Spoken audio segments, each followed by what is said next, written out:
Classificação indicativa. Livre para todos os públicos.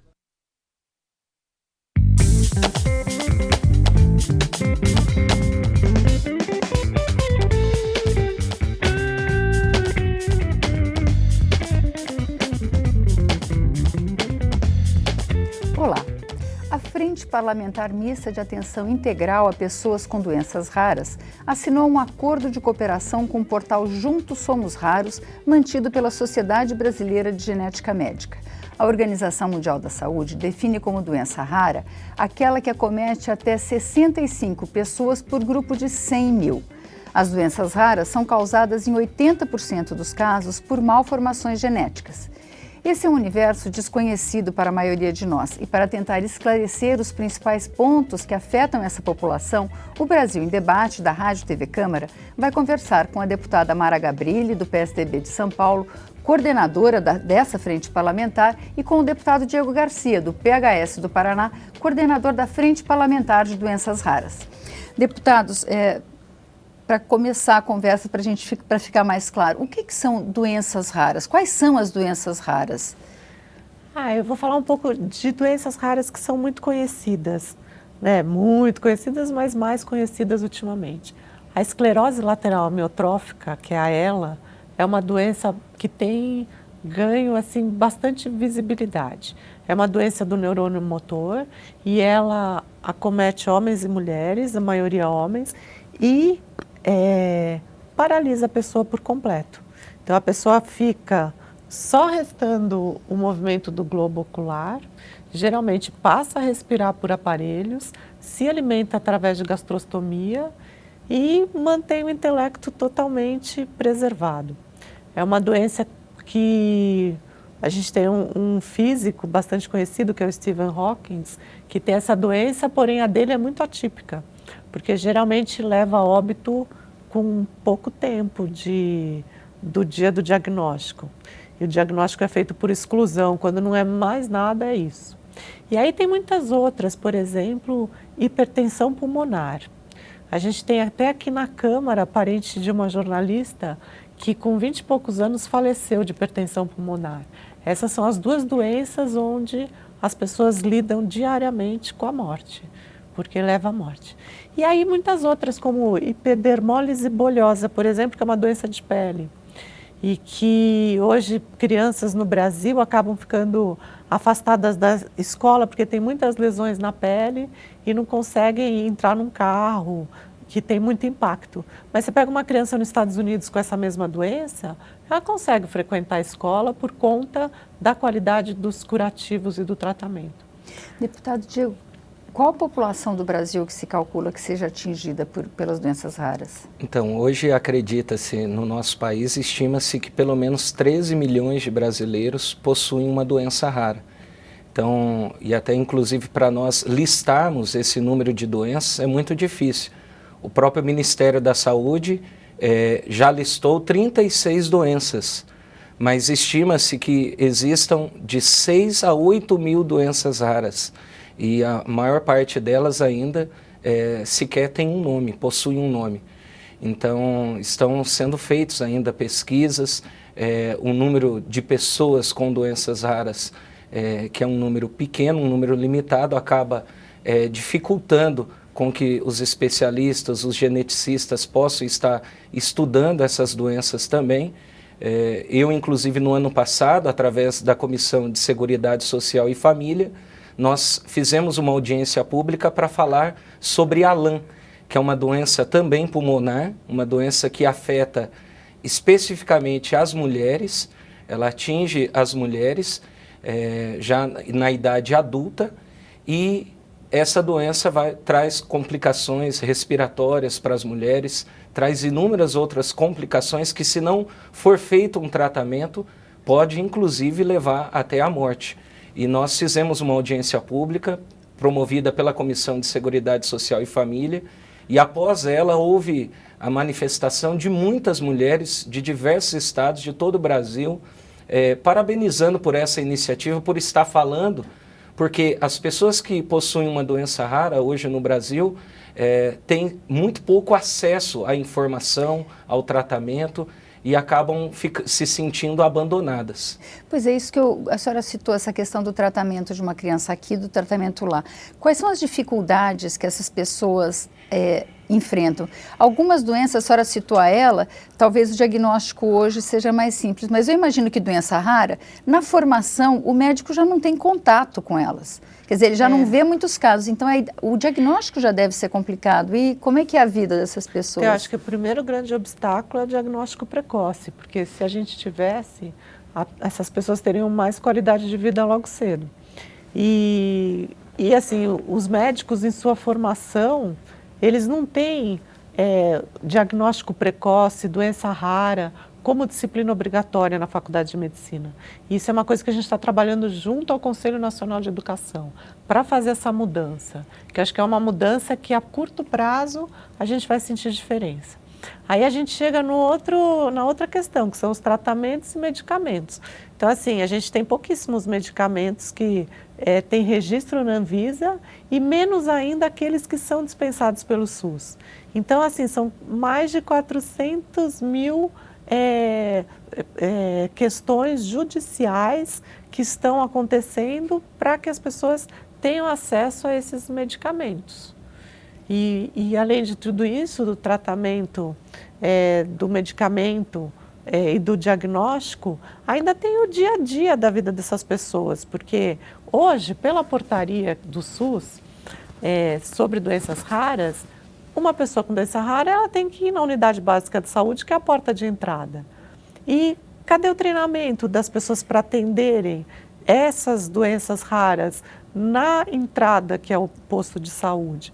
Então, assim, a gente ainda precisa de muito preparo, muita capacitação de profissionais, não só de médicos, mas de enfermeiros, de outros técnicos, e para conseguir ter um pouco de qualidade de vida quando se tem uma doença rara. Tem uma doença tipo fenilcetonúria ou homocistenúria. São doenças que as pessoas não podem comer proteína. Então, assim, às vezes você pega alguém que até tem uma condição de vida, um poder aquisitivo que conseguiria, mas se não tem onde comprar os alimentos sem a proteína. Então, a PAI tem uma cozinha especial lá que ela faz. Mas, puxa, ela não dá conta de atender. Todas as APAES têm? Não, a PAI de São Paulo tem. E a gente está querendo pulverizar, multiplicar isso pelo Brasil. Porque eu ouvi relato de mãe, Diego, assim, falando, puxa, meu filho estava assaltando a geladeira de madrugada, comendo queijo, e a pessoa pode morrer numa dessas, porque não tinha o que comer, porque não pode comer nenhum tipo de proteína. Deputado, como é que o senhor vê? O senhor é de uma região considerada bem atendida pelo sistema de saúde, né? A região sul, de maneira geral, é mais rica. Como é que o senhor vê a rede pública, a rede de hospitais é preparada para receber essas doenças? Não. Esses doentes? Não é preparada. Por incrível que pareça, o estado do Paraná ainda não possui políticas públicas voltadas para as pessoas com doenças raras. Então, desde o ano passado, quando participei de alguns movimentos que tiveram aqui na Câmara dos Deputados, um deles, inclusive, promovido pela deputada Mara Gabrilli, que foi onde me despertou para essa questão sobre esse tema, doenças raras. Eu comecei a postar alguns vídeos pela internet, a fazer algumas chamadas, a trazer também para a Câmara especialistas. Nós realizamos um seminário sobre doenças raras aqui na Câmara dos Deputados no ano passado, e tudo isso resultou no quê? Que pessoas no meu estado do Paraná começaram a me procurar desesperadamente, porque já tinham perdido a esperança, não tinham acesso a um atendimento de qualidade e sequer os profissionais da área de saúde sabiam como orientar, que é o que a deputada Mara Gabrilli acabou de colocar aqui, é a realidade do nosso estado do Paraná. E essas pessoas então começaram a nos procurar, e nós, junto com uma das associações que trabalha com as pessoas com doenças raras, que é a AMAVE, que é aqui do Distrito Federal, começamos então a encaminhar essas pessoas e a trazer, em alguns casos, essas pessoas aqui para o Distrito Federal, para Brasília, que é onde as pessoas conseguem ter um diagnóstico mais preciso, têm acesso a geneticistas, a especialistas da área e começam então um possível tratamento. Então nós temos feito esse trabalho, dando essa atenção a essas pessoas lá no estado do Paraná, mas tem muito que se avançar. E é uma das minhas intenções, neste ano agora de 2016, promover um seminário lá no estado do Paraná, para que a gente possa estar debatendo essa realidade e tentar reverter esse quadro no nosso estado, pelo menos. Agora, com relação ao país, como é que a rede está preparada para receber a rede hospitalar? A senhora falou essa questão da entrada no sistema, isso já é bastante complicado, provavelmente. Então, a gente tem uma portaria, se você observar o PowerPoint que o Ministério da Saúde mostra quando diz respeito à doença rara, ele é muito bem feito, mas na prática não funciona assim. E as pessoas, a gente só tem 12 protocolos dentro de todo esse universo de doenças raras, então a gente engatinha e muita gente morre sem medicamento, sem tratamento e sem conhecimento da própria situação de vida dela. Eu acho que assim, são doenças que ainda são desconhecidas, né? E às vezes a gente tem uma morosidade muito grande para aprovação de projeto de pesquisa, por exemplo, para uso compassivo de medicamento. Isso é uma coisa que acontece em outros países, que uma pessoa com uma doença rara consegue participar de uma pesquisa de medicamento. E aqui a gente ainda não tem essa facilidade. Então, muitas pessoas assistem os colegas com a mesma doença em outros países, né, participando de pesquisa, tendo algum tipo de reação positiva e a gente vai ficando para trás. E o Brasil tem muita dificuldade na importação, por exemplo, de insumos de laboratório para pesquisa científica. Você pega hoje um pesquisador da envergadura da doutora Maiana Zatz, que pesquisa doença rara, pesquisa distrofias musculares e esclerose lateral amiotrófica, amiotrofia espinhal progressiva, enfim. E se ela precisa ali no meio da pesquisa dela de um reagente, talvez ela demore 3 meses para conseguir receber esse reagente. E talvez o reagente chegue até estragado, porque nos aeroportos, aeroporto de Guarulhos, onde chega a receita, tudo, ninguém sabe lidar com esses produtos que são vivos, muitas vezes uma molécula, átomo, que se importe. Então, a nossa pesquisa também é travada.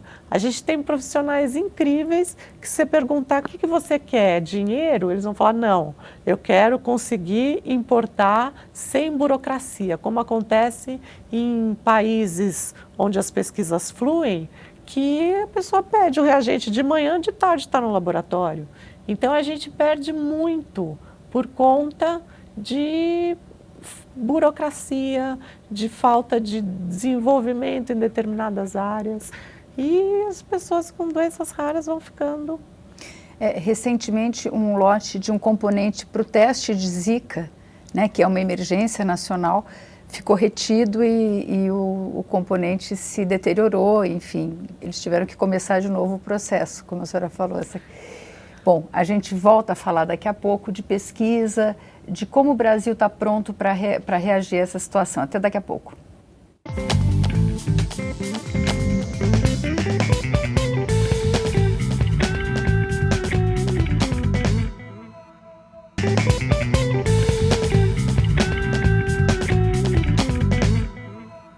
O Brasil em Debate está de volta hoje conversando sobre doenças raras com os deputados Diego Garcia, do PHS do Paraná, e Mara Gabrilli, do PSDB de São Paulo. Deputados, a gente estava conversando sobre essa questão de pesquisa. Os laboratórios farmacêuticos são responsáveis por grande parte do desenvolvimento de medicamentos.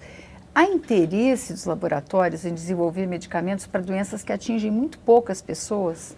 Olha, no ano passado eu participei de um seminário com vários laboratórios farmacêuticos, onde eu tive a oportunidade de falar sobre a questão das doenças raras.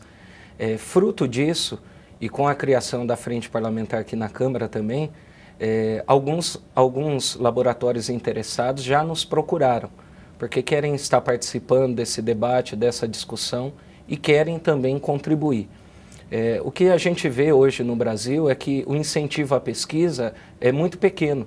Então, tanto por parte do governo federal, inclusive no ano passado eu apresentei um projeto de lei que foi aprovado na Comissão de Ciência e Tecnologia, por unanimidade, por todos os parlamentares ali presentes, que trata sobre esse incentivo à pesquisa e que visa facilitar o acesso das pessoas a novos medicamentos, a novos medicamentos que possam ser eficazes no tratamento das doenças. No início desse ano eu apresentei um novo projeto de lei para que as pessoas que estão adquirindo esses medicamentos, que na maior parte dos casos são medicamentos caríssimos, em alguns casos chegam ao custo de R$10 mil a caixa de um medicamento, elas possam fazer a dedução no imposto de renda.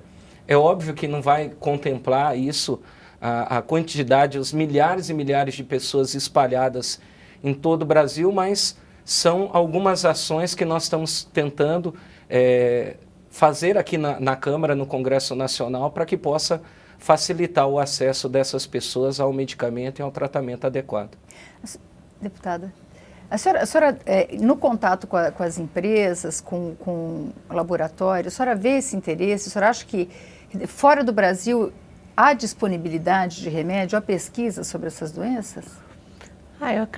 Eu tenho sentido que tem fora do Brasil e tem dentro do Brasil, né? E laboratórios acabam, cada um tem sua linha de trabalho, o tipo de medicamento que pesquisa, mas assim, são muitos que estão trabalhando. E a gente até está trabalhando para traduzir a Orfanet, que é uma rede, né, que traz informação sobre doenças raras, né? Eu acho que sim, que o Ministério da Saúde, ele está se empenhando, tem pessoas lá importantíssimas para essa questão das doenças raras, né? E a gente tem esses 12 protocolos que estão em andamento agora, mais 35 que existem, mas a gente tem muita dificuldade de incorporar tecnologias. Então, por exemplo, tem muitas das doenças raras que causam dificuldade de respiração. Então, tem um equipamento que há muito a gente trabalha para que ele seja incorporado na portaria, que é o Cough Assist. É um assistente de tosse para ajudar as pessoas a tossir. Isso faz com que elas eliminem secreção e não precisem ser internadas com pneumonia. E a gente não consegue. E assim, já foi comprovado até o valor, que é muito mais barato para o Ministério comprar esse equipamento do que tratar as pessoas na UTI. É uma diferença assim, sai 1/5 do preço. A mesma coisa, crianças que têm doenças paralisantes, tipo amiotrofia, que é desde o nascimento, né, de poucos até 2 anos começa a aparecer. Elas moram na UTI. Então elas moram na UTI, você deixa um paciente crônico morando na UTI, ele tem muito menos saúde morando na UTI. Se você conseguir deshospitalizar e levar para casa, então o que acontece? Fortaleza tem uma boa experiência disso. Tirou 28 crianças da UTI e elas vivem com mais saúde, mais felizes e é muito mais barato. E elas precisam do que para isso? De uma UTI domiciliar. E esse acordo da Frente Parlamentar com a Sociedade Brasileira de Genética?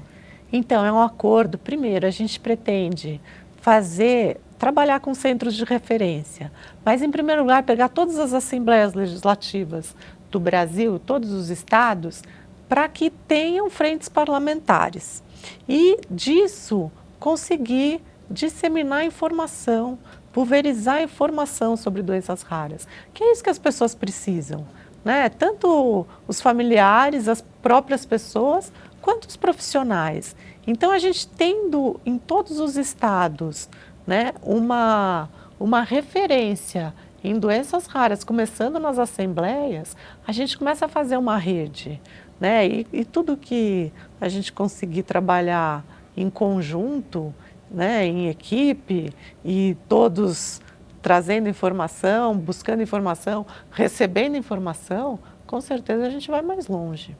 Deputado, a frente parlamentar aqui da Câmara vai ser instalada no próximo daqui a pouco tempo. O senhor tem já os projetos para as primeiras iniciativas da frente? Sim, inclusive nós conseguimos, no convite aos parlamentares que fizemos, quando estávamos ainda colhendo as assinaturas, conseguimos vários parlamentares em que, em diversas situações, eles têm algum caso de doença rara dentro da própria família. Cito aqui, por exemplo, um colega de partido, que é o deputado Marcelo Aro, de Minas Gerais, que tem uma filhinha com uma doença rara. Então, nós vemos que hoje o interesse do Congresso Nacional, dos parlamentares, com relação a esse tema, é muito grande. O que falta realmente é nós agora nos unirmos para, como a deputada Mara Gabrilli colocou, muito bem colocou, dar informação à população.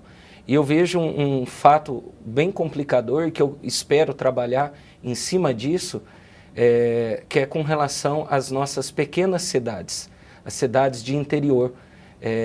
Essas cidades são as cidades onde o acesso à informação ainda é mais reduzido do que as grandes cidades do nosso país.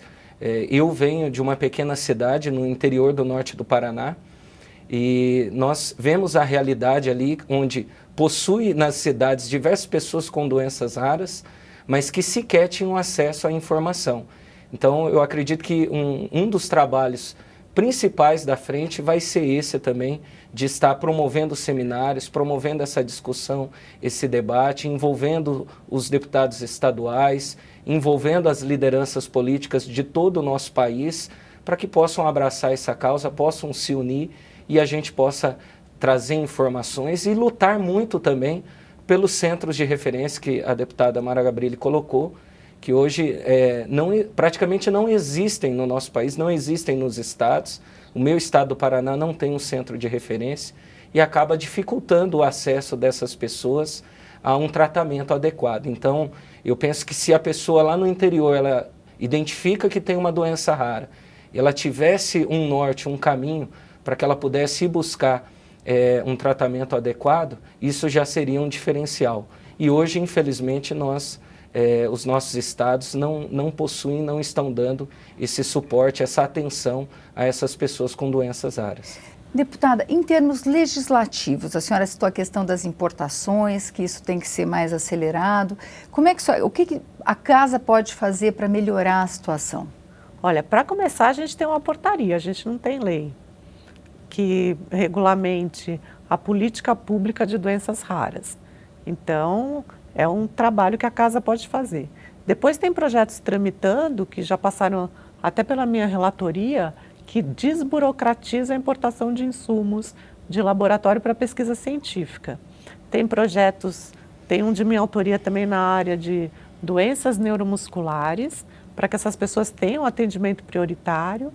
E eu sei que a deputada Soraya fez um projeto de lei que cria um dia para doenças raras, para pesquisa de doenças raras. Então, assim, todos esses projetos vão trazendo visibilidade para a doença rara, né? Eu acredito que, assim, há alguns anos a gente faz evento de doença rara e nesses últimos anos a gente conseguiu mudar um pouco o status da doença rara no Brasil.